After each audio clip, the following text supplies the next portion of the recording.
नमस्कार मित्रांनो, आपल्या चॅनलवर स्वागत आहे.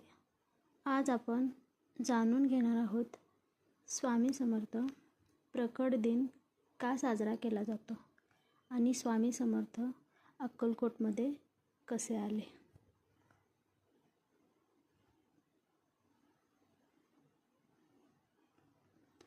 चला तर मग याविषयीची ही कथा आपण ऐकूया.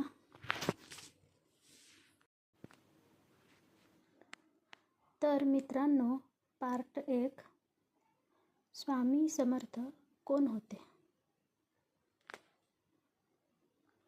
तर स्वामी समर्थ हे भारतातील महान संत मानले जातात.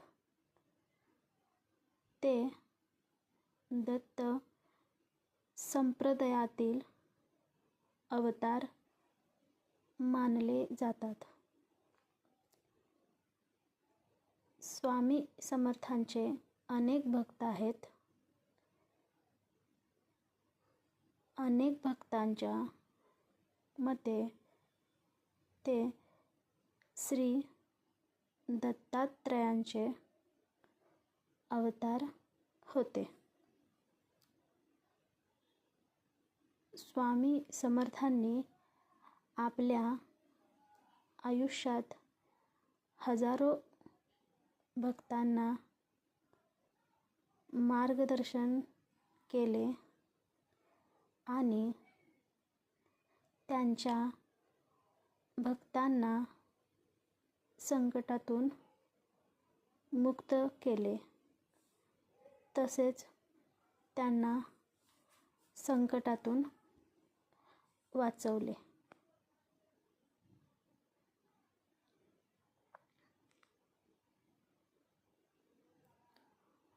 पार्ट 2, स्वामी समर्थांचे अक्कलकोटमध्ये आगमन. तर मित्रांनो, असे सांगितले जाते की स्वामी समर्थ अनेक वर्ष भारतभर फिरत होते. नंतर ते महाराष्ट्रातील अक्कलकोट येथे आले. तर अक्कलकोट येथे त्यांनी अनेक वर्ष वास्तव्य केले आणि अनेक भक्तांवर कृपा केली. आजही अक्कलकोट येथे श्री स्वामी समर्थांचे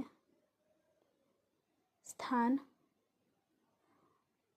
भक्तांसाठी खूप पवित्र व श्रद्धेचे मानले जाते.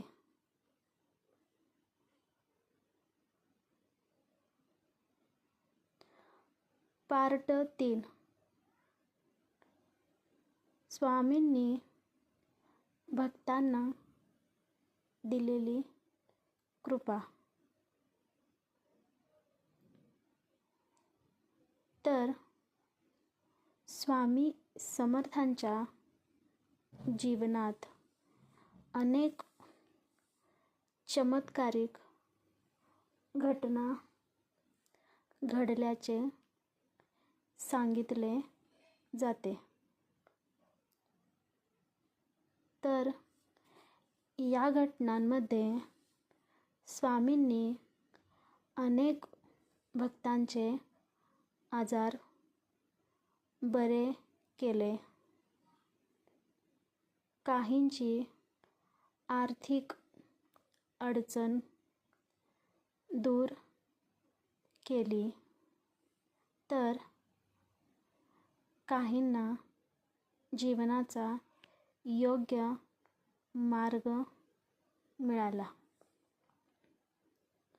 भक्तांचा असा विश्वास आहे की स्वामी समर्थ आजही आपल्या भक्तांच्या पाठीशी उभे असतात.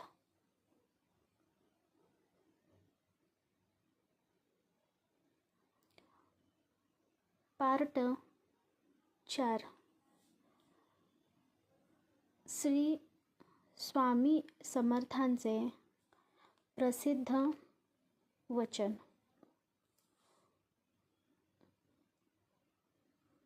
तर मित्रांनो, श्री स्वामी समर्थांचे एक वचन खूप प्रसिद्ध आहे.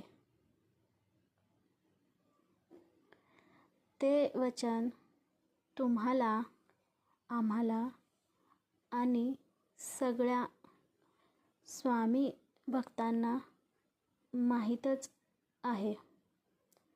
तर स्वामींचे ते प्रसिद्ध वचन असे आहे की भिवू नकोस, मी तुझ्या पाठीशी आहे. हे वचन आजही लाखो भक्तांना धैर्य आणि विश्वास देते. तर मित्रांनो, स्वामी समर्थ प्रकट दिन का साजरा केला जातो आणि स्वामी समर्थ अक्कलकोटमध्ये कसे आले, या सगळ्या माहितीवरून तुम्हाला कळालेच असेल. जर तुम्हालाही स्वामी समर्थांवर श्रद्धा असेल तर कमेंटमध्ये लिहा श्री स्वामी समर्थ. आणि अशाच भक्तिमय व्हिडिओसाठी चॅनलला नक्की सबस्क्राईब करायला विसरू नका. जय जय